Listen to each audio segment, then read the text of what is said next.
আজি চিৰিঙে পাতত দিয়া মাছ বনাব এইভাবে পাত পুৰি আছে অলপকৈ চিৰিঙে যোগাৰ কৰি আছে মাছ পাতত দিবলে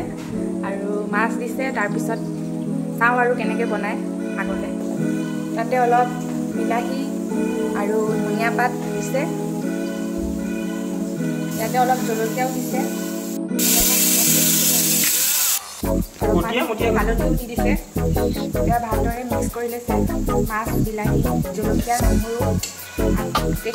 কলপাতখন ফোল্ড কৰি লৈছে ধুনীয়াকৈ তাৰপিছত কি কৰে চাওঁ আগলৈ এতিয়া ভালকৈ কলপাতেৰে ফোল্ড কৰি লৈছে তাৰপিছত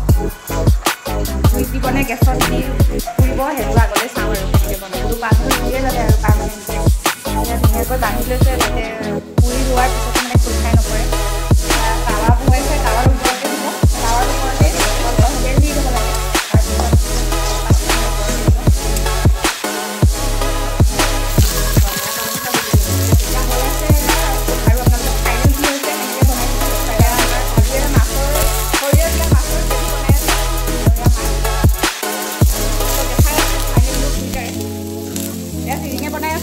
ভাবিয়ে বনাই আছে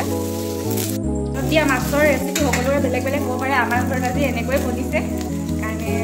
চাওঁ আৰু কেনেকুৱা হয় খালে গম পাম গ্ৰেভিত মাছ দি আছে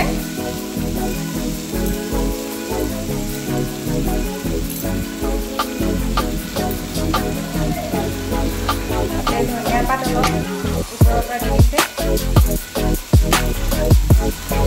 ফাইনেল লুক আপোনালোকক দেখাই আছোঁ এয়া পাতত দিয়াৰ খোলাৰ পিছত দেই তাৰপিছত এয়া এনেকৈ বনাই দেখাম এইফালে আমাৰ মাছৰ গ্ৰেভিও হৈ গ'ল আৰু লগতে এয়া পাতত দিয়া মাছৰ পিটিকাও হৈ গ'ল